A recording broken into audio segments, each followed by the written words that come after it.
This episode is brought to you by Progressive Insurance. Do you ever think about switching insurance companies to see if you could save some cash? Progressive makes it easy. Just drop in some details about yourself and see if you're eligible to save money when you bundle your home and auto policies. The process only takes minutes, and it could mean hundreds more in your pocket. Visit Progressive.com after this episode to see if you could save. Progressive Casualty Insurance Company and Affiliates. Potential savings will vary. Not available in all states. This is 99X. We're in Atlanta at 100.5. Of course, you can listen to us on the 99X Freeloader app. In the middle of a conversation that I brought up because something triggered me over the weekend, and we're thinking about news stories when you were a kid. Like, what is the first one that you remember? Mine was Elvis, the announcement that he was dead, that he had died on August 16th, 1977. And Leslie's were hurricanes. Very strange. I know. I think it just because it impacts the whole family. Well, but where you are also, they were constant. It was almost like all the time, the norm for you. And some interesting ones already. 9/11. We had, what was the other one we had? The Nixon resigning. Nixon resigning, landing on the moon. What's the very first one you remember? Hey, Morning X, good morning. Good morning. Who is this? This is Jeffrey Scott. What was your first major news memory when you were younger as a kid? I remember Ronald Reagan getting shot. Oh, yes. Absolutely. That's one that is right there, I think, in my top 5. You know how you take your 8th grade trip when you go to Washington, D.C.? Yeah, we did it in 5th grade. Okay. Yeah. Well, yeah, I guess it's different grades, but mine was 8th. And we went the week after, and there was still a blood stain on the concrete. Are you kidding? Yeah, from the we went by that area where the shooting was. That is one. Do you remember how it made you feel? Yeah, it freaks you out as a kid, as a teenager. Jeffrey, where were you when you heard about this news? I was in school, like 4th grade. We were in our classroom, and for some reason we had a TV in there, and it was on the news, and they kind of showed a clip of kind of right before it happened. Like, they didn't show the whole thing, and then they just kept talking about it. It's kind of strange. Like, we're just sitting there watching it, like, well, what's happening, The shooting or the attempted assassination of a president, that's another thing that I've always been fascinated with, like going even to where JFK was shot and to go up in that building and to see how the windows still cracked, like any of that stuff, that sticks in my memory also. I mean, there's got to be some deep reasons why these certain news stories stick with you. You know what I mean? Like when you're asked the question and this is your answer. I don't know it. Right. That's beyond my pay grade, but it's such an interesting phenomenon. Thank you very much. Yeah, you're welcome. I appreciate it. Have a great day. Yeah. I remember going to that hotel in Memphis where Martin Luther King Jr. was shot. Oh, right. That is scary. Hey, Morning X, good morning. Hi, how are you? Good. Who are you? I'm Emily. Hi, Emily. Thanks for listening to 99X, and please tell us, first news story you remember as a kid. What was it? Oh, the very first one was the Iran hostages being released. Oh, yeah. Mm-hmm. Did you remember it from being in school, or where were you when you saw it? I was very, very small, and the way I remember it was my father and I were putting candles in the windows.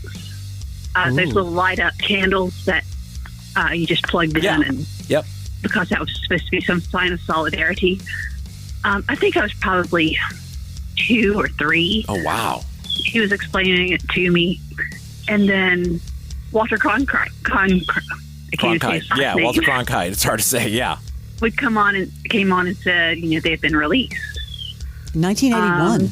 Yeah, I remember being in school. Remember when they rolled the TV in on that big the four-wheeler high-rise?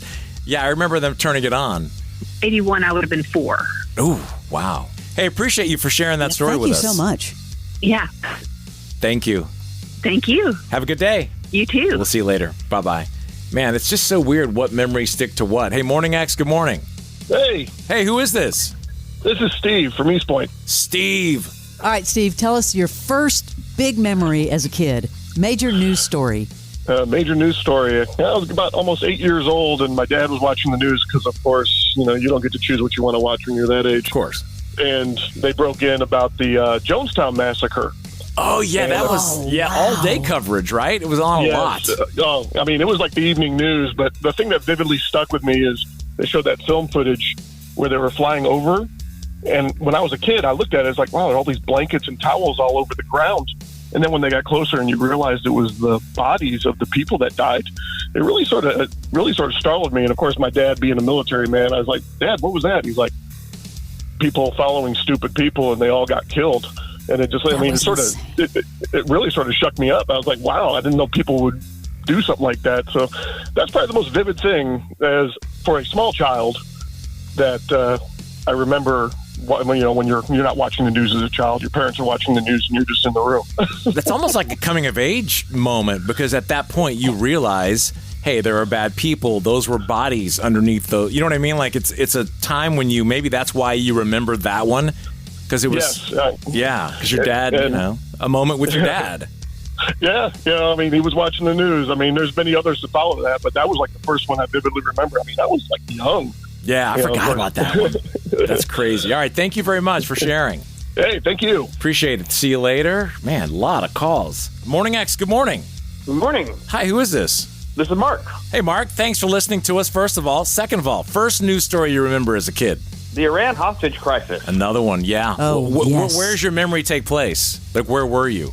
The kitchen table, I think, getting ready for school, and the black and white TV we had in there was showing this, and I was just, remember going out to the car and then hearing it on the radio and stuff like that. Did you understand, like, what was happening?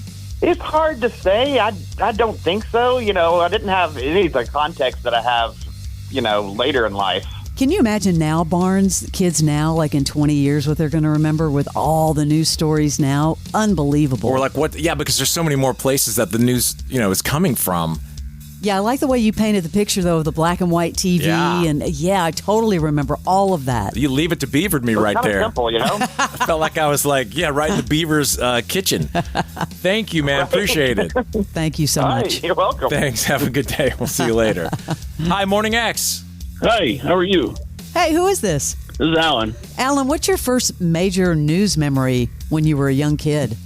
So 1980, Mount St. Helens erupted. Wow. Yeah, I was at my friend's house when it happened, and I was like, his mom was watching, and I'm like, what are you watching?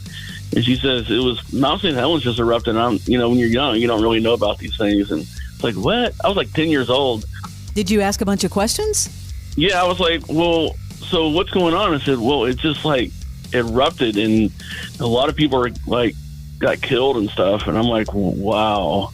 Isn't it weird, though, when you think about news stories before that were big and you just kind of walk by? Like, you're like, pretty much. And you're What? Who? What? Whatever. I got to go play.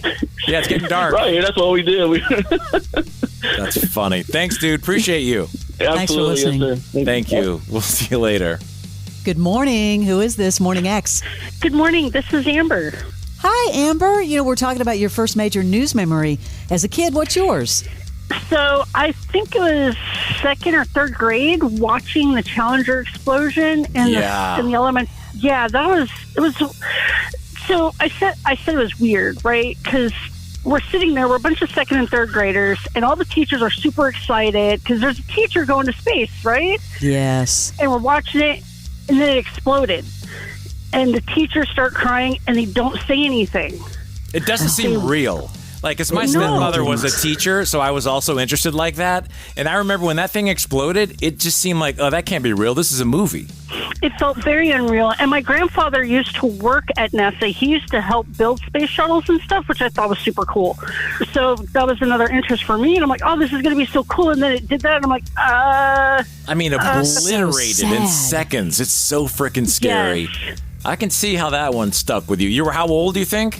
I was probably 7 or 8. Yeah. Mm-hmm. And nobody said anything. The teachers, they're crying, and then they wheel the little, do you remember, like, the big giant TVs with the AV Yeah, I was mentioning stuff? that. Yeah. The high So rise. they didn't say, maybe they didn't know how to tell you guys.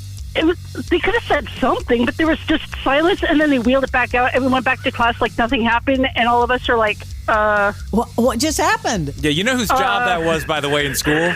You know who the high-rise roller was? You're looking at him. I was always the one. I would set up all the stuff. If we had a movie, like you had to spool the filming, I was like, oh, yeah, I got it. I got you. A young Barnes. Thank you for sharing. Appreciate you. Thank you so much. thank you. Thanks. Have a great day. Thanks, you too. Thank you for the calls. This is 99X. Everyone knows the legend of D.B. Cooper, but what if I told you there's an even better story out there? one with multiple aircraft hijackings, prison escapes, and so many twists and turns. I'm talking about the hit podcast American Skyjacker, which is now an action-packed documentary coming to theaters and streaming this fall. Find out more at www.americanskyjacker.com and listen to the bonus episode of the podcast on October 7th. American Skyjacker. Follow and listen on your favorite platform.